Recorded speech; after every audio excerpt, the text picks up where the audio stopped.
भारत की लोक कथाएं सीरीज की अगली कहानी है रानी दक्षिणा। बहुत दिनों की बात है।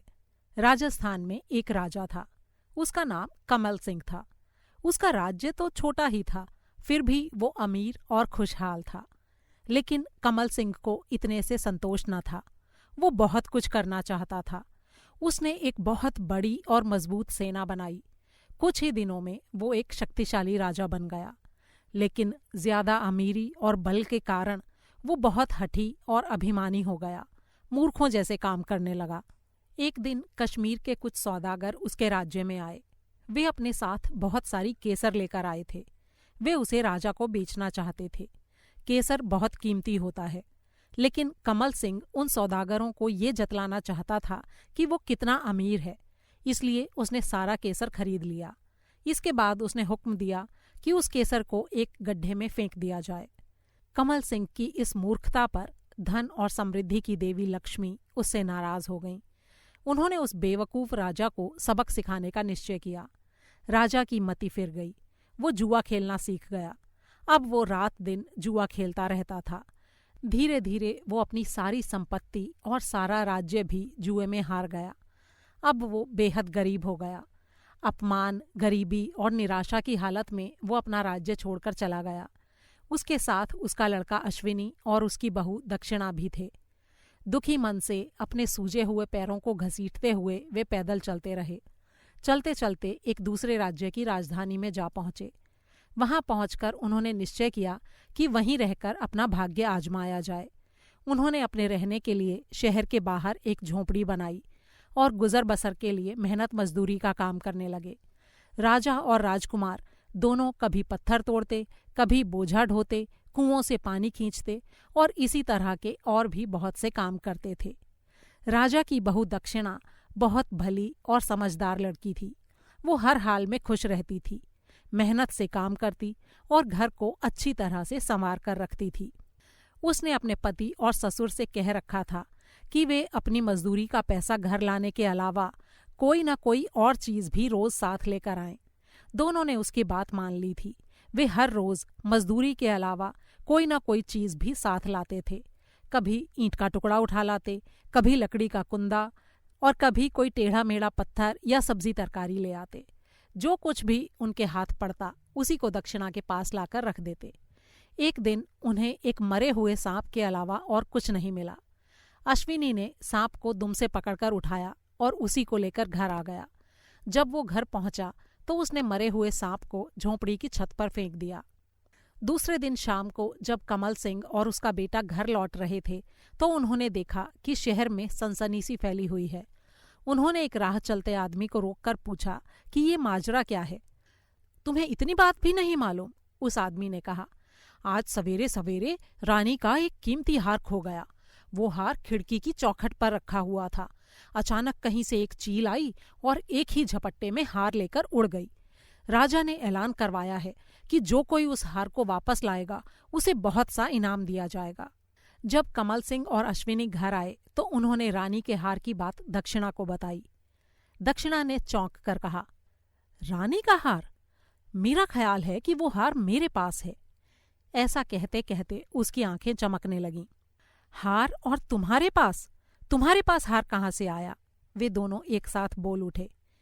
मैंने कह दिया ना कि रानी का हार मेरे पास है। इससे ज्यादा मैं कुछ नहीं बताऊंगी।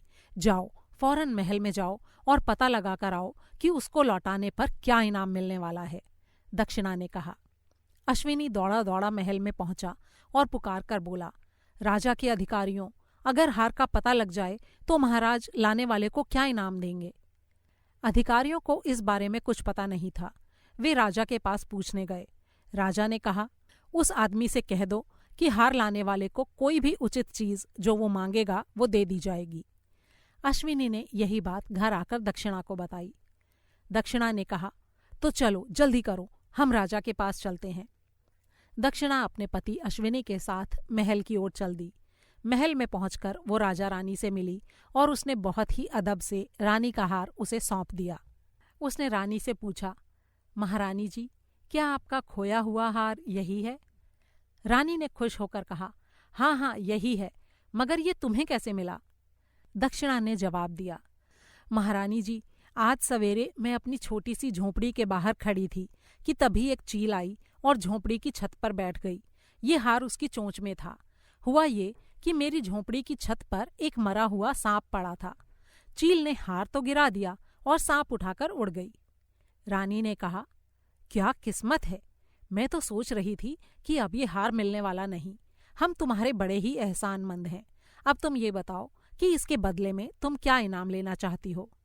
दक्षिणा ने कहा, महाराज और महारानी जी, अगर आपको कोई ऐतराज न हो तो मैं ये निवेदन करना चाहती हूँ कि मुझे ना तो रुपया चाहिए ना जमीन।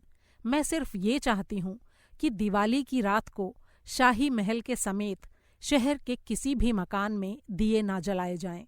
अगर कोई दिए जलाना ही चाहे तो वो मेरी झोंपड़ी में आए और उसी के चारों ओर दिए जलाए। ये अनोखी प्रार्थना सुनकर राजा और रानी दोनों को बड़ा अचरज हुआ। उन्हें दिवाली की रात शहर में दिए न जलने की बात पसंद तो नहीं आई, लेकिन दक्षिणा को दिया हुआ वचन भी पूरा करना था। इसलिए शहर में ढिंढोरा पिटवा दिया गया कि दिवाली की रात सभी दिए दक्षिणा की झोंपड़ी के चारों ओर जलाए जाएं, दूसरी किसी भी जगह रोशनी न की जाए। कुछ दिनों बाद दिवाली भी आ गई, लेकिन उस रात दक्षिणा की झोंपड़ी को छोड़कर पूरे शहर में और कहीं उजाला नहीं था। रात को जब धन संपत्ति की देवी लक्ष्मी नगर में आईं तो सारे नगर में अंधेरा ही अंधेरा देखकर घबरा गईं। घने अंधेरे के कारण वे किसी भी मकान में नहीं जा सकीं। बहुत भटकने के बाद उन्होंने देखा कि शहर के बाहर एक झोंपड़ी में उजाला हो रहा है। वे ये सोचकर उस झोंपड़ी की ओर बढ़ीं कि कम से कम रात बिताने को तो जगह मिल जाएगी। लेकिन झोंपड़ी के बाहर हाथ में डंडा लिए दक्षिणा खड़ी थी। उसने लक्ष्मी को झोंपड़ी के अंदर घुसते हुए देखकर कहा, ठहरो, मेरी छत के नीचे तुम्हें शरण नहीं मिल सकती। क्या कहती हो? देवी लक्ष्मी की भौहें टेढ़ी हो गईं। उन्होंने आगे कहा, लड़की, तुम्हारे सिवा नगर के दूसरे मकानों में अंधेरा क्यों है और तुम मुझे अपने घर में आने क्यों नहीं दे रही हो? दक्षिणा ने ऊंची आवाज में कहा, क्यों आने दूं? क्या तुमने हमसे कोई अच्छा बर्ताव किया है? तुम्हारे दिल में हमारे लिए जरा भी हमदर्दी है क्या? वो तुम ही तो हो जिसने हमारी जिंदगी तबाह की है, और वो भी जरा से गुस्से के कारण। कृपा करके मुझे आज की रात अपनी झोंपड़ी में बिताने दो। देवी लक्ष्मी ने कहा, मैं वचन देती हूँ कि तुम्हारी हर तरह से मदद करूंगी, तुम्हारा खोया हुआ राज्य भी लौटा दूंगी। ये सुनकर दक्षिणा खुशी से खिल उठी। वो देवी लक्ष्मी को झोंपड़ी के अंदर आदर के साथ लेकर आई।